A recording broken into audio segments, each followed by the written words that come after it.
Guys, જય માતાજી, જય શ્રી કૃષ્ણ। તો હું થઈ ગઈ છું ફ્રી, સવારનું બધું જ કામ કરીને થઈ ગઈ છું ફ્રી। તો હવે આપણે કરશું ફ્રી થઈ એટલે લેડીઝનું તો શું હોય કે બપોર થઈ જાય ને એટલે પાછી રસોઈની કરે તૈયારી। તો હું પણ 5 મિનિટ પોરો ખાઈ અને આપણે કરશું રસોઈની તૈયારી। તો કન્ટિન્યુ બન્યા રહેજો વ્લોગમાં।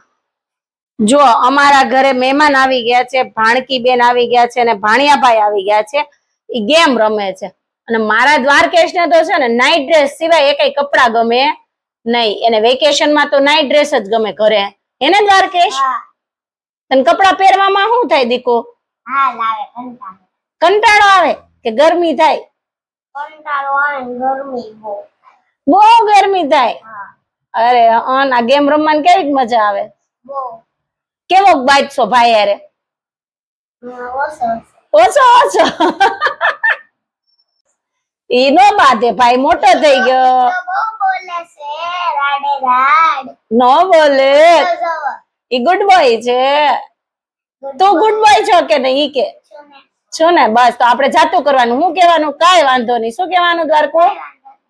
સામુ જો તો કાંઈ વાંધો નહીં। શું કહેવાનું? ફાઇનલી હવે રસોઈની તૈયારી થઈ ગઈ છે। રસોઈ કરવા માટે આવી ગઈ છું રસોડામાં। તમે જોઈ શકો છો આમાં છે દાળ અને આમાં છે ભાત। તો હવે દાળ ભાત મૂકી દઈશ અને રસોઈ મંડીશ કરવા। તો રસોઈમાં શું છે એના માટે કન્ટિન્યુ બન્યા રહેજો। કેટલું ચાલુ થાય? જો ગાઈસ, હવે છે ને રસોઈ તૈયારી ચાલે જ છે, રસોઈ બનાવું છું। તો આ આપણે બનાવી લીધો છે મસાલો, ભીંડાના શાકનો મસાલો બનાવી લીધો છે। જો તો આમાં આપણે શું નાખ્યું છે? લસણની ચટણી, ધાણા, હળદર, ધાણા જીરું, હિંગ એટલે નાખી છે મેં મસાલામાં કે પેટમાં ન દુખે એટલા માટે, બરાબર। અને ટિંડોરાનો સંભારો બનાવવાનો છે। ટિંડોરા આપણે સુધારી લીધા છે। તો કન્ટિન્યુ બન્યા રહો બ્લોગમાં। તો હવે હું દાળ વઘારું છું, દાળ, સંભારો અને ભીંડાની સબ્જી। તો તમે જોઈ શકો છો। ચલો કન્ટિન્યુ બન્યા રહો। ચાલો તો આપણે દાળનું મસાલું મુકાઈ ગયું। જો આવું થાય મારે।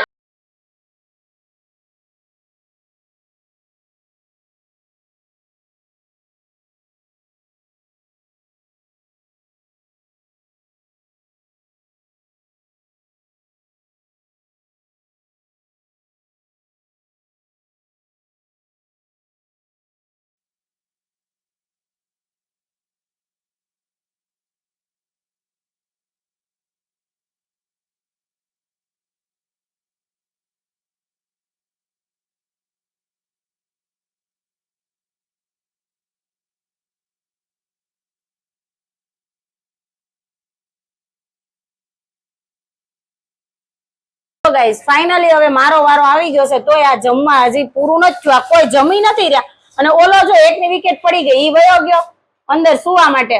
અને આ મામા ભણીને કેટલું ખાવું છે ને ઈ જ નથી ખબર પડતી, નકરું ખા ખા ખા ખા ખા ખા જ કરે। અહીં હવે કેટલું જમવાનું છે? ઈ થોડું કહેવાય? આખી થાળી ભરીને દાળ ભાત ખાવાના ઈ થોડાક કહેવાય? બોલો તમારી ભાષામાં કેવા થાય કેજો। તો હવે ફાઇનલી હું જમવા બેસી ગઈ છું। મારી વારી આવી ગઈ છે, હું જમી લઉં। તો કન્ટિન્યુ જો, હજી તો એને પૂરું નથી થતું। મને લાગે છે હું જમી લઈશ ને તો એનું પૂરું નહીં થાય।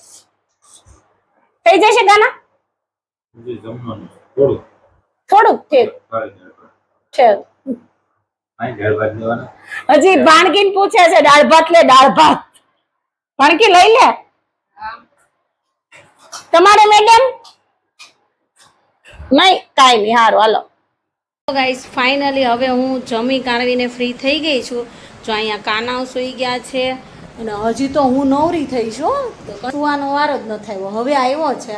તો હવે હું પણ થોડી વાર આરામ કરી લઉં મસ્ત મજાનો, પછી મળીએ કન્ટિન્યુ બ્લોગમાં।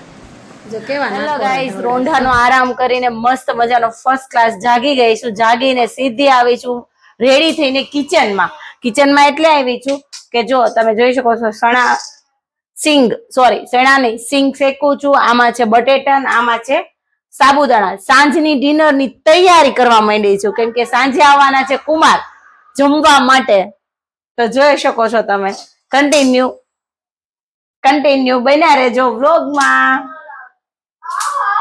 આમાં બટેકા છે તો કન્ટિન્યુ બન્યા રહો વ્લોગમાં। હેલો ગાઈસ, તો ફાઇનલી સાબુદાણાના વડા.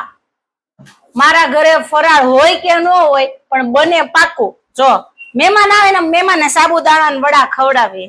તમે ખવડાવો છો કે નહીં? ઈ મને કોમેન્ટ કરજો. હા બેટા બોલ ના. શું બનાવો છો હવે? હવે બનાવું છું ગુવારનું શાક અને રોટલી. હવે તો ગોટા તો બનાવ્યા, તો ગુવારનું શાક કોની સાથે? ગુવારનું શાક એમાં એવું છે બેટા કે આપણે તારા ફુવા છે ને, મોટા ફુવા જગદીશ ફુવા, ઈ ખાતા નથી, એને ગોટા ભાવતા નથી, તો આપણે એના માટે ગુવારનું શાક, રોટલી, રસ, જલેબી ને આપણે એને એવું ખવડાવવાનું છે. હા તો શાક આપણે બનાવી નાખીએ ગુવારનું. તેલ મૂકી દીધું છે શાકનું બેટા મેં. અજમાથી વઘારવાનું. શેનાથી વઘારવાનું? એટલે શરદી ન થાય ને બે કામ. પ્લસ પોઈન્ટ અજમા નરવા. તેલ મૂકી દીધું છે, એમાં અજમા, હિંગ અને એવું નાખી દીધું છે. હવે ગુવાર નાખી દઉં છું શાક. જો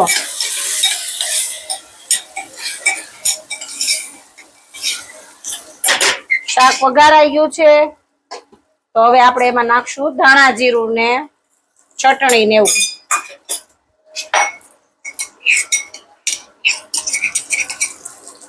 ચટણી લસણ ની નાખીશ મેં, કેમ કે હું જૈન નથી એટલે આમ બધું જ ખાઈ. કાંદા લસણ બે મોઢે ખાઈ અમે. મીઠાનું ડબલું.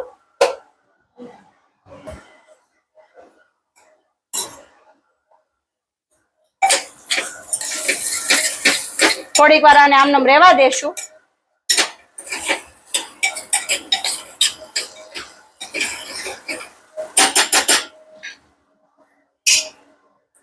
મસ્ત.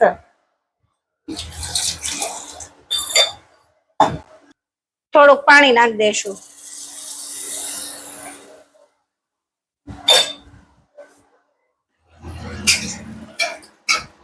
જો આ ગેસે પણ તેલ મૂકી દીધું છે ને અહીંયા પણ તેલ છે. આ ગેસે મરચા તળવાના છે, કેમ કે મરચા જો અહીંયા રહ્યા, વઢવાણી મરચા.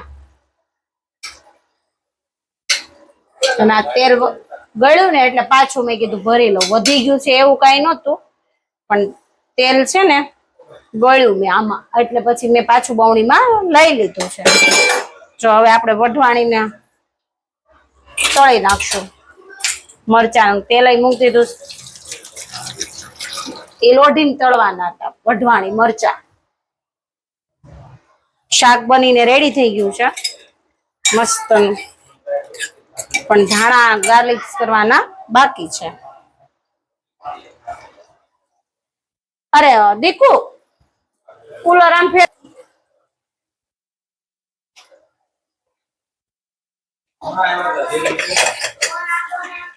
જો આપણું શાક થઈ ગયું છે રેડી. જો ગોટાઈ વાળી નાખ્યા છે અને રોટલી બનાવવાની છે. તો કન્ટિન્યુ વ્લોગમાં. તો જો હવે ફાઇનલી તેલ આવી ગયું છે અને ગોટા તળવાનું મૂકું છું. જો નાખું છું ગોટા. મહેમાન આવી ગયા છો.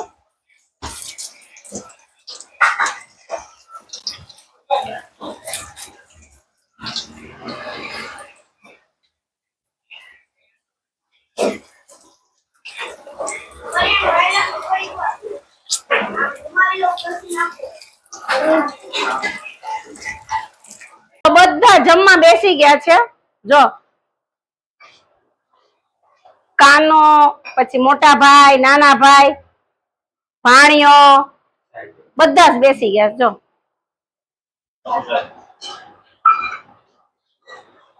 રોહિતભાઈ જો અમારા ડાયા કેટલા. જગદીશભાઈ તો ઊંચું જ નહીં જોવે, નીચું રાખીને ખાવાનું માંડ્યા. જમી લીધું છે. ફાઇનલી મારો વારો આવી ગયો છે. હું બેસી ગઈ છું જમવા માટે. વડા ને રસ ને એવું બધું હતું જમવામાં. જો છે ને બાકી. તો હવે ફાઇનલી હું પણ જમી લઉં. હજી માહી અને સામે જમીન બેસી ગયા છે બધા. જો દીકોડી જમે છે. હવે હું એક બાકી છું, હું જમી લઉં. હાલો હેલો ગાઈસ, તો હવે થઈ ગઈ છું હાવ નવરી ફ્રી. મહેમાન પણ વયા ગયા છે, તો માતાજીને આપણે પોઢાડી દઈશું, કેમ કે હવે વ્લોગ પણ ખતમ કરીશું. તો જય શ્રી કૃષ્ણ, જય ખોડિયારમાં. મળીએ એક નવા વ્લોગની સાથે. જો ગમ્યો હોય મારા વ્લોગ, તમને ગમતા હોય તો લાઈક સબસ્ક્રાઈબર કરવાનું ભૂલતા નહીં અને શેર કરજો. જય શ્રી કૃષ્ણ.